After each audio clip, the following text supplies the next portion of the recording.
Calculate number of unpaired electron in gaseous ion. Gaseous ion ये सब gas form में unpaired electron निकालने हैं, ठीक है। Which of the in most stable, stability निकालनी है एक्वा सॉल्यूशन में। तो पहले हाफ पार्ट को देख लेते हैं। गैसियस फॉर्म में,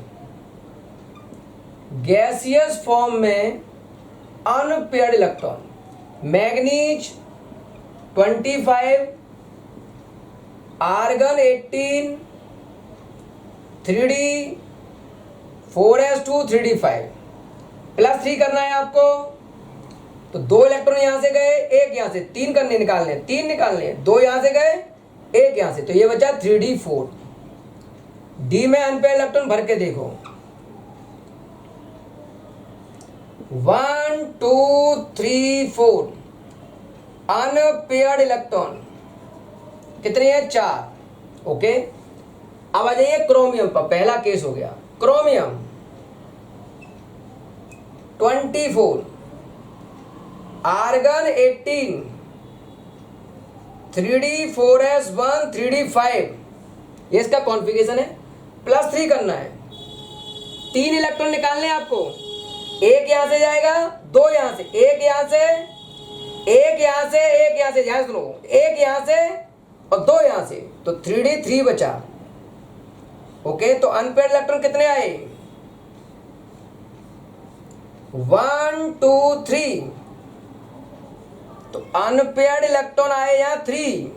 कितने आए? 3 आए। ओके, अब थर्ड देखो, वेनेडियम 23, आर्गन 18, 3d4s2 और 3d3 वेनेडियम का हो गया। +3 करना है, तो 2 इलेक्ट्रॉन यहां से गए, 1 यहां से, तो 3d2 बचा। डी में भरो,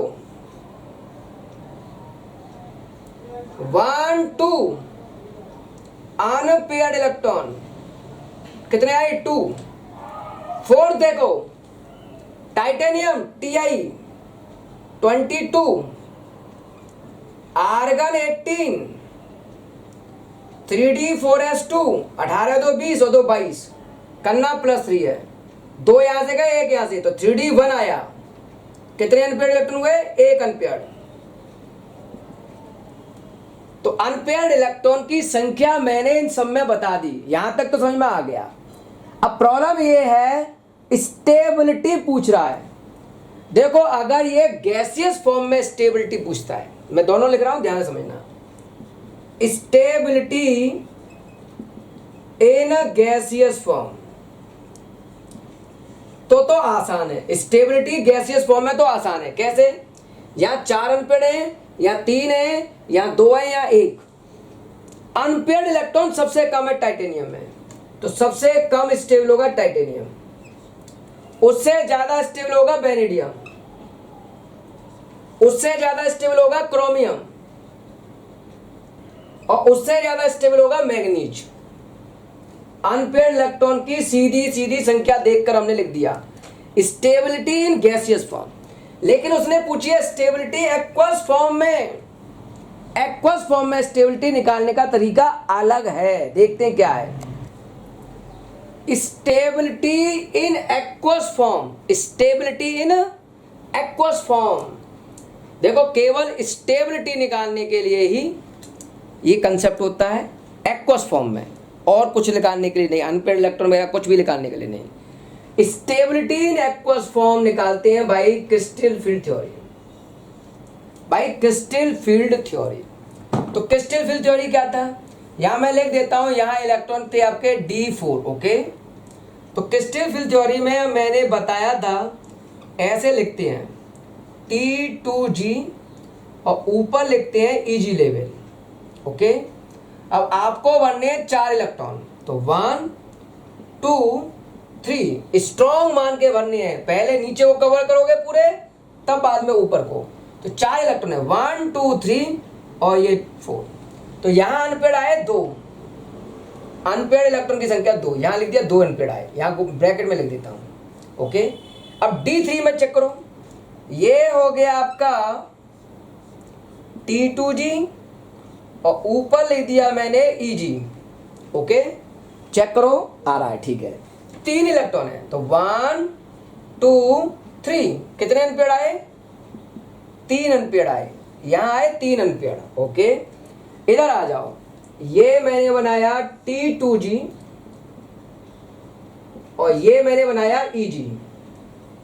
सर तो इसमें अनपेयर इलेक्ट्रॉन बदलने, ध्यान रखना, अनपेयर इलेक्ट्रॉन बदल रहे हैं, लेकिन अनपेयर इलेक्ट्रॉन इस तरह से नहीं निकालते। ये तो स्टेबिलिटी निकालोगे तभी कंसेप्ट लगेगा, अदरवाइज नहीं लगाओगे। ओके, D2 है, D2 है, D2 ध्यान से समझना भाई, D2 है, 2 इलेक्ट्रॉन बढ़ते, 1 2, तो अनपेयर इलेक्ट्रॉन कितने हुए? 2 हो गए। यहाँ अनपेयर इलेक्ट्रॉन 2 और यहाँ अनपेयर 3। यहां चेक करते हैं D1, D में 1 इलेक्ट्रॉन है, T2G और ये Eg, ये D1 इलेक्ट्रॉन हो गया, तो अनपेयर इलेक्ट्रॉन 1। तो उसमें पूछा मोस्ट स्टेबल आयन कौन सा है? मोस्ट स्टेबल, जिसमें सबसे ज्यादा अनपेयर इलेक्ट्रॉन हो। यहाँ 2 है, यहाँ 3 है, यहाँ 1 है, यहाँ 2 है, तो ये हुआ सबसे बढ़िया। तो इसमें सबसे स्टेबल, मोस्ट स्टेबल आयंस आया क्रोमियम +3 इन एक्वस सॉल्यूशन। ध्यान रखना, इन एक्वस सॉल्यूशन। एक्वस सॉल्यूशन में हमेशा स्टेबिलिटी निकालने के लिए क्रिस्टल फील्ड थ्योरी लगानी होगी। हमारे पास एक क्वेश्चन दिया है, D1 configuration is very unstable ions, why? देखो D1 में से किसी एलिमेंट में D1 इलेक्ट्रॉन है, अगर वो 1 इलेक्ट्रॉन लॉस कर दे, 1 इलेक्ट्रॉन लॉस कर दे, तो वो बदल जाएगा D0 में। ध्यान रखना, D में 10 इलेक्ट्रॉन हो, फुल फील्ड हो, D5 हाफ फील्ड हो, या D0 हो। जब D0 होगा तो उससे पिछली सेल कंप्लीटली फील्ड होगी, तो इसका मतलब इससे पिछली जो सेल होगी वो कंप्लीटली फील्ड है। तो ये 1 इलेक्ट्रॉन लॉस करके एक स्टेबल फॉर्म को प्राप्त कर सकता है। इसका मतलब अगर राइट हैंड साइड स्टेबल है तो ये साइड अनस्टेबल होगा, इसलिए D1 एक अनस्टेबल आयन माना जाता है, क्योंकि वो आसानी से 1 इलेक्ट्रॉन लॉस करके एक स्टेबल फॉर्म में कन्वर्ट हो रहा है। एक और क्वेश्चन समझो, cobalt second stable in aqueous solution. Cobalt की 2 फॉर्म है, कोबाल्ट +2 जो कि बहुत ही स्टेबल है, क्वेश्चन में बोला है in aqueous solution. Okay, but in the presence of complexing reagent it is easily oxidise. अगर कोई कॉम्प्लेक्सिंग रीजेंट बनाना चाहता है, इसके साथ कोई लिगेंड जुड़ना चाहता है, तो कोबाल्ट +2 को लिगेंड के इलेक्ट्रॉन लेने के लिए, लिगेंड को अपने साथ जोड़ने के लिए ऑक्सीडाइज होना पड़ता है, मतलब इसे +3 फॉर्म में बदलना पड़ता है। जब ये स्टेबल है तो इसे कोबाल्ट +3 में बदलने की क्या जरूरत है? जबकि क्वेश्चन में कहा है कि कोबाल्ट +2 ऑक्सीडाइज हो जाता है +3 में अगर उसे लिगेंड चाहिए, लिगेंड के साथ कॉम्प्लेक्स बनाना है तो वो +3 में कन्वर्ट हो जाता है। क्यों? क्योंकि इसका जो विशेष रीजन है, एक्सेप्शन केस समझो से, लिगेंड अपने इलेक्ट्रॉन किसको देना चाहेगा? तो उसने कहा कि मैं अपने इलेक्ट्रॉन उस एलिमेंट को देना चाहूंगा और उस फॉर्म को देना चाहूंगा जिस पर चार्ज अधिक हो, जिस पर चार्ज हाई हो, जिसमें एम्प्टी डी ऑर्बिटल हो, एम्प्टी डी ऑर्बिटल ज्यादा हो। तो देखो कोबाल्ट +2 से कोबाल्ट +3 में चार्ज ज्यादा है और उसमें एम्प्टी डी ऑर्बिटल भी ज्यादा आएंगे, भाई ज्यादा इलेक्ट्रॉन निकलेंगे तो ज्यादा डी ऑर्बिटल खाली होंगे। तो लिगेंड जुड़ते समय उनको इलेक्ट्रॉन देना चाहेगा जिसका चार्ज हाई हो और एम्प्टी डी ऑर्बिटल हो। इसका चार्ज लो है तो लिगेंड ने इसको इलेक्ट्रॉन देने से मना कर दिया, तो उसे कॉम्प्लेक्स बनाने के चक्कर में अपने आप को बदलना पड़ा, मजबूरी में बदलना पड़ा कोबाल्ट +3 में। ये आपका एक्सेप्शन केस हो गया। For the first row of transition metal the value of E nought, reduction potential की वैल्यू वैनेडियम के लिए देखो माइनस में 1.18, फिर रह गई माइनस के 0.91, फिर और इनकी हो गई माइनस के 118, फिर घट गई माइनस के 0.44 और फिर घट गई 0.28। ऐसा वेरिएशन क्यों आ रहा है? एक्चुअल में रिडक्शन पोटेंशियल की वैल्यू डिपेंड करती है, मैंने बताया था थ्योरी में, ऑन द फॉलोइंग फैक्टर। और वो कौन कौन से फैक्टर हैं? पहला फैक्टर हमने लिखा था आयोनाइजेशन एनर्जी। आयोनाइजेशन एनर्जी पहला फैक्टर था हमारे पास, आयोनाइजेशन एनर्जी। दूसरा फैक्टर था इलेक्ट्रॉन अफिनिटी। Electron affinity. तीसरा फैक्टर था हाइड्रेशन एनर्जी। Hydration energy. ये कुछ फैक्टर मैंने आपको समझाए थे। कौन कौन से फैक्टर बताए थे वो मैं लिख रहा हूं यहां, दोबारा समझ लो। ई नॉट की वैल्यू जो डिपेंड कर रही है यहां, वो डिपेंड कर रही है, फोर्थ फैक्टर था sublimation energy. Sublimation energy, ionisation energy, electron affinity, hydration energy और सब्लिमेशन एनर्जी। तो जब आप पीरियड में आगे जाओगे वैनेडियम से कोबाल्ट तक, तो हम जानते हैं जब पीरियड में आगे जाते हैं तो अनपेयर्ड इलेक्ट्रॉन चेंज होते हैं।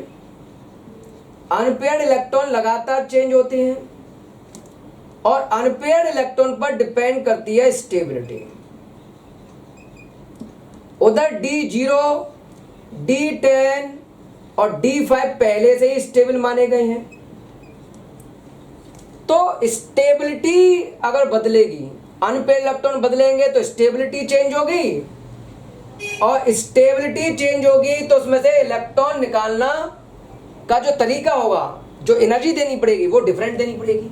तो पीरियड में कंटिन्यूटी में ionisation energy, electron affinity, hydration energy, sublimation energy vary करती है। कभी अनपेयर्ड इलेक्ट्रॉन घटते हैं, कभी बढ़ते हैं, तो ये वेरिएशन चलता है। इसीलिए रिडक्शन पोटेंशियल की वैल्यू भी लगातार चेंज होती रहती है। क्वेश्चन देखते हैं हम। What can be inferred from the magnetic momentum value of the following. ये कंपाउंड दिया है, उसका मैग्नेटिक मोमेंटम की वैल्यू 2.2 दी है, इस कंपाउंड की 5.3 और इस वाले कंपाउंड की 5.9। तो हमें ये बताना है कि क्या ये वैल्यूज एक्यूरेट हैं या कुछ और वैल्यूज होंगी। तो देखो कैसे देखेंगे। मान लो हमारे पास कंपाउंड है K4 MnCN का होल 6, ठीक है। तो सबसे पहले Cn है स्ट्रॉन्ग लिगैंड। जब ये स्ट्रॉन्ग लिगैंड है, ये पूरा कंपाउंड है कोऑर्डिनेट कंपाउंड। जहां कोऑर्डिनेट कंपाउंड हो और लिगैंड दिया हो वहां लगती है क्रिस्टल फील्ड थ्योरी। क्या लगती है? क्रिस्टल फील्ड थ्योरी लगती है। ओके, सबसे पहले इसमें इलेक्ट्रॉन निकालते हैं, तो इसका ऑक्सीडेशन नंबर निकालना होगा। K में 4 एटम, ऑक्सीडेशन नंबर +1, Mn का ऑक्सीडेशन नंबर X, 6 एटम है Cn के, ऑक्सीडेशन नंबर -1 = 0। तो यहां से इसका ऑक्सीडेशन नंबर आ गया +2। ओके, अब मुझे निकालना है Mn25 का कॉन्फ़िगरेशन।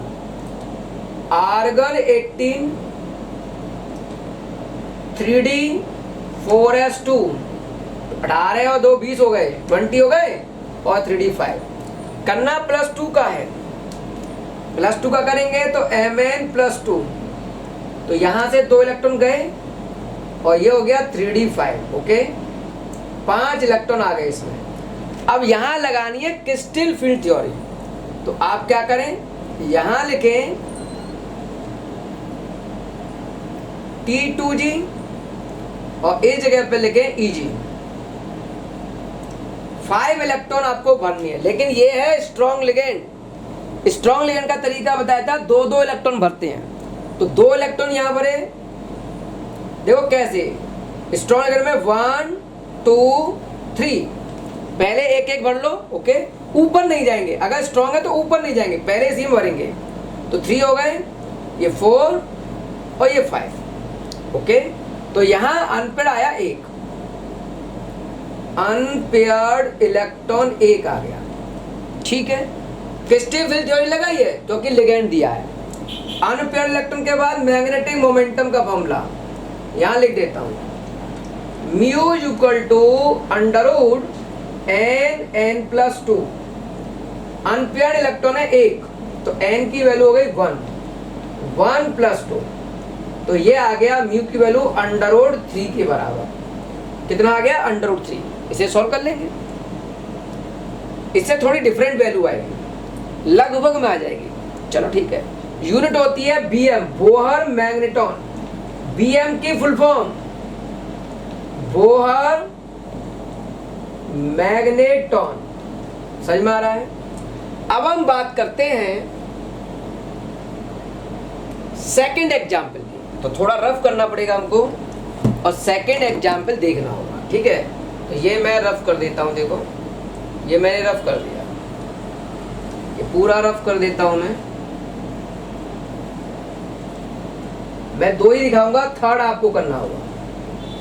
ओके, अब आ जाइए सेकंड एग्जाम्पल की।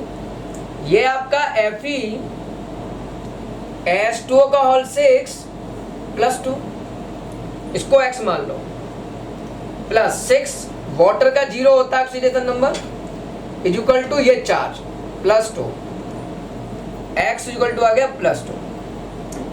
Fe का कॉन्फ़िगरेशन 26, आर्गन 18, 3d4s2, 18 और 2 20 हो गया, और ये हो गया 26। लेकिन करना आपको +2 का है, तो यहां लिख दिया मैंने Fe+2। तो 2 इलेक्ट्रॉन यहां से चले गए, तो हमारे पास ये आया आर्गन 18, 3d6 आ गया। अब लगाओ क्रिस्टल फील्ड थ्योरी। ये हो गया आपका T2G और ये हो गया आपका Eg। ओके, 6 इलेक्ट्रॉन बनने हैं, लेकिन वाटर है वीक लिगेंड। वाटर जो लिगेंड है वो कैसा है? वीक लिगेंड है। अच्छा, वीक लिगेंड का क्या असर होगा? अकॉर्डिंग टू हुंड रूल बनना है। 6 इलेक्ट्रॉन 1 2 3, पेयर में नहीं जाओगे, ऊपर चले जाओगे। वीक लिगेंड होगा तो पेयर नहीं बनाएंगे, पहले ऊपर जाएंगे।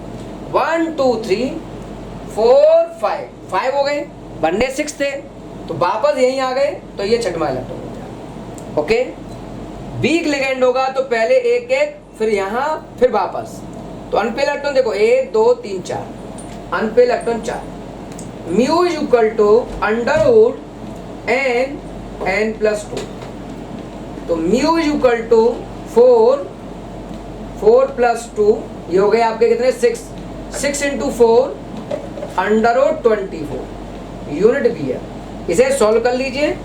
√24 को सॉल्व करोगे तो ये आएगा 4.9 के आसपास, और हमारा दिया हुआ था 5.3, तो हम कहेंगे ये गलत है, इतना आंसर आएगा according to crystal field theory. Okay, यही बताना है कि कितना इन्फर्ड है, कितना चेंजेबल है। ये वीक लिगेंड है, ऐसे ही करेंगे, इसको भी कर लोगे। चलो अब देखते हैं next question. Why are Mn+2 compound are more stable than Fe+2? Mn+2 ज्यादा स्टेबल है Fe+2 से toward oxidation of their +3 state. हम इसका ऑक्सीडेशन कराना चाहते हैं।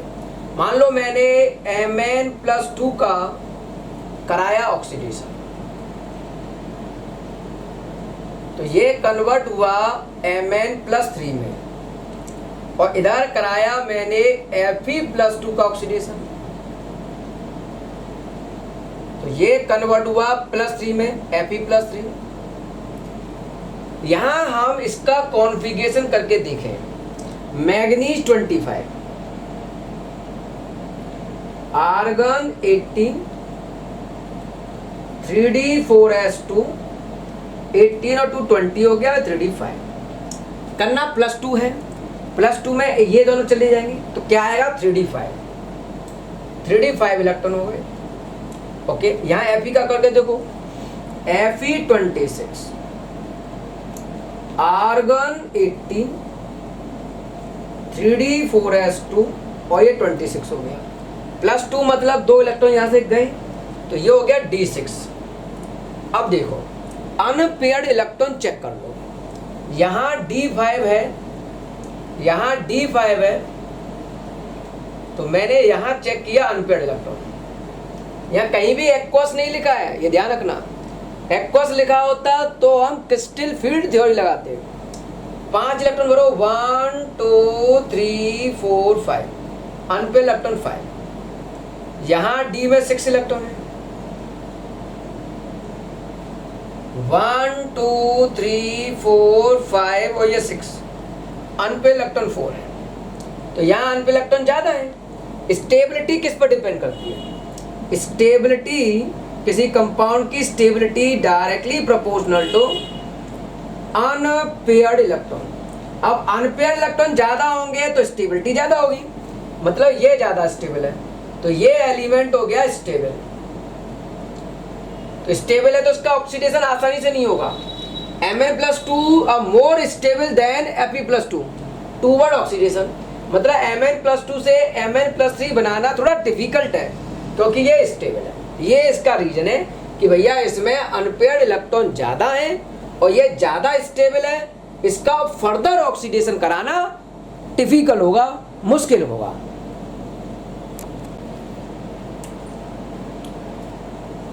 Right down the number of 3d electron. 3d में कितने इलेक्ट्रॉन आए in each of the following ions? Titanium +2, B+2 ये दे रखे आइंस। Okay, indicate how would you expect the 5 3d orbital. अब 3d ऑर्बिटल में कैसे इलेक्ट्रॉन भरोगे? फॉर दीज हाइड्रेटाइन, इन कंपाउंड का हाइड्रेटाइन बनाना है। अब प्रॉब्लम आ रही है, हाइड्रेटाइन मतलब वाटर का साथ, वाटर लिगेंड है यहाँ, और ऑक्टाहेड्रल वे में। ऑक्टाहेड्रल मतलब कम से कम 6 लिगेंड जोड़ने हैं आपको। सबसे पहला पॉइंट, मान लो टाइटेनियम आपके पास, तो ये तो होगा सेंट्रल एटम, उसके साथ जोड़ने हैं वाटर, वाटर मतलब हाइड्रेटाइन, और कितने जोड़ने हैं? 6, और यहाँ चार्ज मैंने मान लिया x और इसका चार्ज +2 है, इस तरह से दिया हुआ है। कुछ वाटर के मॉलिक्यूल कितने? ऑक्टाहेड्रल मतलब 6, ऑक्टाहेड्रल शेप होती है 6, कोऑर्डिनेशन में समझाई थी। तो 6 जुड़े हुए वाटर। तो जब वाटर जुड़ा है जो कि एक वीक लिगेंड है, अब लिगेंड जुड़ा है तो कौन सी थ्योरी लगानी पड़ेगी? Crystal field theory. सिंपल है, क्रिस्टल फील्ड थ्योरी लगानी है। जैसे टाइटेनियम है Ti22, इसका करो कॉन्फ़िगरेशन। ऐसे ही करने सब, 2 लगाऊंगा, अब ऐसे ही करने सब। आर्गन 18, 3d4s2 और ये हो गया 2। अब करना +2 है तो 2 इलेक्ट्रॉन यहाँ से चले जाएंगे।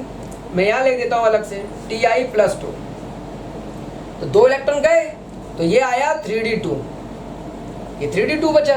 अब आपके पास कितने इलेक्ट्रॉन टीम है? 2। कैसे भरोगे? तो उसने कहा है कि लिगेंड जुड़ा है तो आप भरो क्रिस्टल फील्ड थ्योरी से, तो क्रिस्टल फील्ड थ्योरी लगानी पड़ेगी आपको। तो ये हो गया आपका T2G, ऊपर बना दो आप Eg लेवल, 2 इलेक्ट्रॉन बनने हैं वो भी वीक लिगेंड से, तो 1 इलेक्ट्रॉन और 1 इलेक्ट्रॉन भर गया। ये आपको दिखाना है। कितने अनपेयर्ड इलेक्ट्रॉन है? 2 अनपेयर्ड है, तो हम यहाँ लिख देंगे अनपेयर्ड इलेक्ट्रॉन = 2। इस तरह से भर के दिखाना है। मान लो आपके पास, मैं दूसरा एलिमेंट लेके चलता हूं और वो एलिमेंट हो गया मान लो B+2, तो वेनेडियम 23, तो आर्गन 18, 3d4s2, 20 हो गया, ये 23 हो गया। ठीक है, अब करना है B+2 का, 2 इलेक्ट्रॉन यहाँ से गए, तो यहाँ बचे 3d3। कैसे भरोगे कि स्टिर फील्ड थ्योरी बना लो, T2g, और यहाँ हो गया आपका Eg लेवल। 3 इलेक्ट्रॉन है तो 1 2 3 भर गया। Unpaired electron is equal to 3। ऐसे करने हैं। तो मान लो मैं कोई एक और एग्जाम्पल लेता हूं, मान लो कोबाल्ट ले लिया, कोबाल्ट 27 होता है, तो आर्गन 18, 3d4s2, तो ये 7 आ गया। हमको चाहिए कोबाल्ट +2, तो यहां से ये 2 इलेक्ट्रॉन गए तो आया क्या 3d7। अब भर के चेक करो, ये हो गया T2g लेवल और ये हो गया आपका Eg लेवल। वीक लिगेंड के हिसाब से भरने हैं, तो 7 इलेक्ट्रॉन वीक लिगेंड के हिसाब से भरने हैं। तो देखो 1 2 3, वीक लिगेंड होगा तो पहले जाएंगे ऊपर, 4 5 हुए, हमें 7 भरने थे, तो 6 और 7। अनपेयर्ड इलेक्ट्रॉन कितने हैं 1 2 3, तो अनपेयर्ड इलेक्ट्रॉन इक्वल टू 3। तो इस तरह से आप एवरी आयंस को कर सकते हो। हमारे पास एक क्वेश्चन है, हमें +2 से m और +3 से m का यहाँ रिडक्शन पोटेंशियल दिया है। पहला क्वेश्चन है stability of Fe+3 in acid solution as compare to chromium +3 और Mn+3। मतलब आपको इन तीनों की स्टेबिलिटी ऑर्डर कंपेयरिंग करनी है। किस किस की? Fe+3, Cr+3 और Mn+3 का स्टेबिलिटी ऑर्डर। तो मैं आपको बता दूं, स्टेबिलिटी ऑर्डर चेक करने से पहले हमको चेक करना चाहिए उसका ऑक्सीडाइजिंग एजेंट का गुण। तो मान लो हमने कहा कि Fe+3 कन्वर्ट हो गया Fe+3 आयन, यहां हमने कन्वर्ट मान लिया Fe+2 में, और ऐसा होगा 1 इलेक्ट्रॉन देकर, 1 इलेक्ट्रॉन उसने गेन किया और वो कन्वर्ट हो गया। मतलब प्रोसेस में हुआ रिडक्शन, प्रोसेस में रिडक्शन करा लिया साहब, तो यहां कहलाएगा ये ऑक्सीडाइजिंग एजेंट। हम इसी की बात कर रहे हैं Fe+3 की। तो सबसे पहले हमें निकालना चाहिए ऑक्सीडाइजिंग एजेंट कौन अच्छा है। तो बेस्ट ऑक्सीडाइजिंग एजेंट वो होते हैं जिनका रिडक्शन पोटेंशियल पॉजिटिव में हाई होता है, पॉजिटिव में हाई। अब देखो आपको 3 वैल्यू चाहिए, +3 से +2, ये रहा Fe+3 से Fe+2, 1 वैल्यू ये हो गई, और उधर क्रोमियम से चाहिए 1 वैल्यू ये हो गई, और एक चाहिए Mn+3 से Mn+2, 1 वैल्यू ये हो गई। ये 3 वैल्यू हमको चाहिए। अब इन तीनों वैल्यू का रिडक्शन पोटेंशियल देखो और बताओ किसका रिडक्शन पोटेंशियल पॉजिटिव में हाई है। तो आप कहो ये तो नेगेटिव है, बेकार हो गया, ये पॉजिटिव है, ये पॉजिटिव है, पॉजिटिव में हाई है ये वाला। तो सबसे बढ़िया बेस्ट ऑक्सीडाइजिंग एजेंट है Mn+3 का। उसके बाद आएगा आपका ये वाला कंसेप्ट Fe+3 का, और सबसे पीछे हो गया ये बेकार Cr+3। ये किसका ऑर्डर लिखा है? ऑक्सीडाइजिंग पावर का, ऑक्सीडाइजिंग एजेंट का ऑर्डर है। और मैंने ये बताया था कई बार, ऑक्सीडाइजिंग एजेंट का रिलेशन स्टेबिलिटी के साथ उल्टा होता है। अगर ऑक्सीडाइजिंग पावर ज्यादा है तो उसकी स्टेबिलिटी कम होगी, उल्टा रिलेशन चलता है। तो इसका बिल्कुल उल्टा कर दीजिए, Mn+3 से ज्यादा स्टेबल होगा Fe+3 और उससे ज्यादा स्टेबल होगा Cr+3। तो ये हो गया आपका स्टेबिलिटी का ऑर्डर। तो उसने पूछा इन सब में स्टेबिलिटी का ऑर्डर लिखो, तो Mn+3 से ज्यादा स्टेबल Fe+3, उससे ज्यादा स्टेबल Cr+3 का आंसर आया। ओके, क्लियर हो रहा है। अब हम बात करते हैं सेकंड पार्ट की। यहां सेकंड पार्ट क्या कह रहा है? सेकंड पार्ट में कह रहा है as with which iron can be oxidise, iron का ऑक्सीडेशन हुआ, और उसे कंपेयरिंग करो क्रोमियम और मैग्नीज से। आपने आयरन का मतलब एटम, आयरन एटम का ऑक्सीडेशन कराया, तो ये ऑक्सीडेशन हुआ Fe+2 में, 2 इलेक्ट्रॉन निकल गए और ये आपने करा दिया ऑक्सीडेशन। ओके, ऐसे ही आप क्रोमियम का ऑक्सीडेशन करा दोगे Cr+2 + 2 इलेक्ट्रॉन में। ऐसे ही आप मैग्नीज का ऑक्सीडेशन करा दोगे Mn+2 + 2 इलेक्ट्रॉन में। ओके, तो ये कह रहा है किसका ऑक्सीडेशन आसानी से होगा, आयरन, क्रोमियम और मैग्नीज में ऑक्सीडेशन पावर मतलब सॉरी ऑक्सीडाइजिंग नेचर पता करना है, किसका ऑक्सीडेशन फास्ट होगा। अगर मैं कहूं कि आयरन का ऑक्सीडेशन फास्ट होगा, मान लो कहूं, तो मैं पूछूंगा आयरन कौन है भाई, तो तुम कहोगे रिड्यूसिंग एजेंट। भाई ऑक्सीडेशन हो रहा है तो ये कौन कहलाएंगे, रिड्यूसिंग एजेंट। तो उसका ऑक्सीडेशन फास्ट होगा जो अच्छा होगा रिड्यूसिंग एजेंट। तो यहां चेक करते हैं, उसका अच्छा होगा जो अच्छा होगा रिड्यूसिंग एजेंट। अच्छा, रिड्यूसिंग एजेंट बेस्ट वो होता है जिसका रिडक्शन पोटेंशियल नेगेटिव में हाई होता है। अब चेक करो इस डाटा में, इस वाई डाटा 3 वैल्यू दी है, -0.9, -1.2, -0.4। इन सब में रिडक्शन पोटेंशियल नेगेटिव में हाई किसका है, तो आप कहोगे नेगेटिव में हाई, नेगेटिव में हाई है 1.2 मतलब मैग्नीज का।